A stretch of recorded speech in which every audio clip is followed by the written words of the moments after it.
L'évangélisation est la bonne nouvelle que l'on aime partager. C'est également témoigner d'une transformation de l'être humain. Un prédicateur, celui qui annonce la bonne nouvelle, est avant tout un disciple de Jésus. Et la prédication, c'est l'histoire de la rencontre de cet homme ou de cette femme avec son Sauveur dans le but d'amener l'auditeur à faire cette même rencontre qui comblera sa vie. Madame, Monsieur, bienvenue dans notre page spéciale. L'évangélisation ou encore la prédication évangélique sera au cœur du COP Meeting du 21 au 29 octobre. Pasteur Alex Léa Uriti, vous êtes le directeur des ministères personnels de la Fédération à la Fédération adventiste de la Martinique. Pour cela, vous nous proposez quelqu'un, un invité qui sera de la partie. Pouvez-vous nous en parler? Tout à fait, comme vous le mentionnez, la prédication donc, de l'Évangile sera au cœur de ce grand rassemblement, de ce Camp Meeting 2016. Et nous allons avoir comme intervenant du soir, lors de la plénière, ce que nous appelons la plénière du soir, un invité sur lequel nous reviendrons une prochaine fois. Je dis simplement le nom. Il s'agit de pasteur Michael Henry, qui nous vient de la Jamaïque. Et c'est lui qui, chaque soir, aura le privilège d'ouvrir la parole, d'ouvrir le livre sacré et de conduire l'auditoire dans une expérience spirituelle et amener les gens à prendre des décisions pour Jésus. Donc, en fait, il aura à proclamer, comme vous l'avez bien mentionné, l'Évangile, la parole de Dieu, chaque soir, à partir de 19 h, donc, pour la plénière du soir. Alors, un thème général pour ce grand rassemblement, Seigneur, transforme-moi, mais un sous-thème durant la plénière du soir, transformé par le Saint-Esprit. Tout à fait, vous avez bien raison. Le thème du soir, de la plénière du soir, c'est transformé par le Saint-Esprit. Donc, nous avons voulu mettre l'accent sur l'action de l'Esprit Saint, puisque le thème général, comme vous l'avez dit, c'est Seigneur, transforme-moi. Et nous savons que toute transformation s'opère par l'action de l'Esprit Saint dans la vie, sur le cœur de l'individu. Et donc, nous allons mettre l'accent particulièrement le soir sur l'œuvre de l'Esprit Saint dans cette magnifique, je ne vais pas me répéter, cette magnifique œuvre, travail, on va dire, de transformation. Donc, nous allons considérer tous les différents aspects, la pluie de l'arrière-saison, peut-être le baptême de l'Esprit, en fait, tout ce qui concerne l'œuvre du Saint-Esprit qui va amener cette transformation, ce changement dans la vie de tous ceux qui seront présents.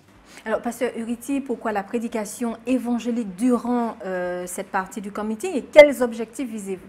Alors, comme nous l'avons mentionné, la prédication évangélique, bon, ça signifie que c'est l'Évangile qui sera proclamé de manière particulière, puisque ce sera certainement l'occasion pour nous d'étudier, mais l'aspect proclamation de l'Évangile va être accentué, si je puis dire, avec comme objectif de permettre à ceux qui sont là de faire une expérience particulière, personnelle, on va dire, avec le Christ, avec sa parole, et de pouvoir, pourquoi pas, s'engager, renouveler leur engagement pour certains, mais pour ceux qui le souhaitent, s'engager avec le Christ et aller jusqu'au bout avec lui dans ce cheminement. Alors, cette partie va se passer comment? Ce sera sous forme d'atelier, de séminaire, de plénière? À quel moment? Le matin, le midi, le soir? Parlez-nous un petit peu de cette dynamique du Camp Meeting. D'accord. Alors, comme nous le savons, il y aura d'autres moments de partage d'études. Et vous l'avez mentionné d'ailleurs, vous avez parlé des ateliers. Donc, le soir, nous n'aurons pas un atelier à proprement dit, puisque ce sera une plénière. Cela signifie que toutes les personnes qui sont sous toutes les tentes seront connectées et vont pouvoir suivre une seule prédication qui va s'adresser à toute l'Assemblée. Donc, comment ça va se passer concrètement? Donc, nous aurons des chants, nous aurons des moments de louange, nous aurons des moments de prière, nous aurons des moments de partage, quelquefois des moments de témoignage aussi. Et puis, le moment viendra où, comme cela est mentionné, nous avons ce grand partage, cette grande prédication de la parole de Dieu pour permettre à chacun de faire une expérience que nous croyons qui sera très enrichissante pour chacun d'entre nous. Vous avez un public particulier que vous visez pour cette plénière? Eh bien, généralement, lors des plénières, nous attendons tout le monde. Nous attendons les jeunes, nous attendons les personnes âgées, nous attendons nos amis, nous attendons les membres d'église réguliers. Donc, c'est une plénière qui est ouverte à tout le monde, donc on va dire tout public. Donc, nous invitons donc, les frères et sœurs à être présents, mais aussi à inviter leurs amis, à inviter leurs connaissances, les membres de leur famille.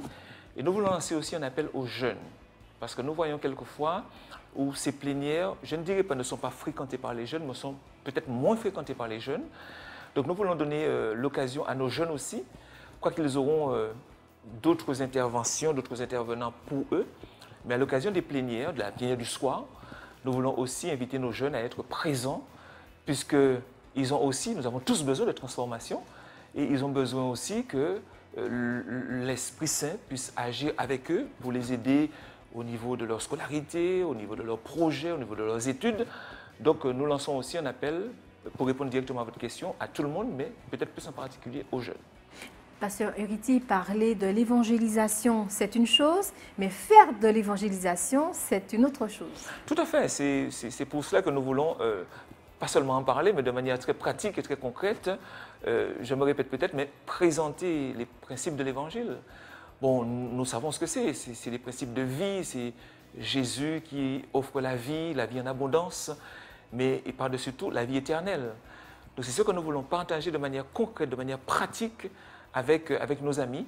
Et donc voilà, j'allais dire, c'est simplement cela, mais c'est quelque chose de vraiment très profond, de très puissant, de très enrichissant et qui peut transformer véritablement la vie de tous ceux qui seront présents. Alors nous rappelons que cette plénière se passera le soir, Tout à ce fait. sera la dernière partie de la journée. Tout à fait. Vous attendez des retombées positives de cette partie? Oui, tout à fait, parce qu'en fait, vous faites bien de le mentionner, ce sera la dernière plénière du soir, ce sera la dernière partie de la journée. Donc on peut dire que ce sera le temps fort, quoique nous considérons que tous les autres ateliers, les autres aspects Sont tout aussi importants. sont tout aussi importants, tout à fait. Mais généralement, le soir, nous avons un plus grand public, parce qu'il y a de ceux qui travaillent la journée et qui viennent le soir. Donc on peut dire que ce sera le temps fort de la journée. Donc en termes de retombées, par rapport au thème, effectivement, les retombées que nous attendons, c'est qu'il y ait un impact, que la prédication produise un impact sur la vie de tous ceux qui seront présents et que nous puissions véritablement voir une transformation se produire. Alors bien sûr, je ne vais pas aller chercher la transformation chez l'autre. Il s'agira pour chacun d'entre nous de vivre cette transformation et en termes de retombées, cela devrait se voir, se traduire dans la manière que nous allons vivre avec notre prochain, avec les membres de notre famille, avec nos voisins, etc. Donc si on peut parler en termes de retombées, c'est d'abord, pour rester dans le thème, une transformation de ma vie. D'accord, une transformation de ma vie. Et puis, bien entendu, puisque nous avons parlé d'évangélisation, eh bien que tous ceux qui sont prêts, tous ceux qui souhaitent sceller alliance avec le Christ, eh bien, puissent trouver là une occasion de pouvoir le faire en allant jusqu'au bout avec Dieu et en s'engageant avec lui. Y a-t-il une préparation spéciale pour cette partie de la journée? Vous attendez quoi de vos auditeurs? Eh bien, que nos auditeurs viennent, je vais dire, avec l'esprit ouvert, prêts à partager. Bon, c'est vrai que c'est la fin de la journée, donc on peut penser qu'on pourrait être fatigué, etc. Mais le programme sera suffisamment dynamique, suffisamment, je ne dirais pas alléchant, je vais garder dynamique, dynamique avec les chants, avec l'animation, etc. Pour que nous venions dans un bon état d'esprit pour partager, pour recevoir, pour chanter. Parce que quand je dis partager, il y aura la prédication, il y aura tout ça, mais il y aura aussi des moments de chant. Donc que l'on vienne prêt à chanter, prêt à louer Dieu, prêt à témoigner si c'est nécessaire, pour que ce soit véritablement un temps fort dans notre vie. Donc en termes de préparation, c'est ça, se préparer à venir vivre une grande expérience avec le Seigneur. Au camp meeting du 21 au 29 octobre. Tout à fait, tout à fait. Pasteur Uriti, je vous remercie. Eh bien, c'est moi qui vous remercie et puis nous donnons déjà rendez-vous à tous nos auditeurs et à tous nos téléspectateurs. Donc, à la date que vous avez mentionnée, si vous voulez peut-être le rappeler, du 21 au 29 octobre, 29 octobre 2016 au site de camp de Rabat. Mesdames, Messieurs, merci d'avoir été avec nous durant notre page spéciale.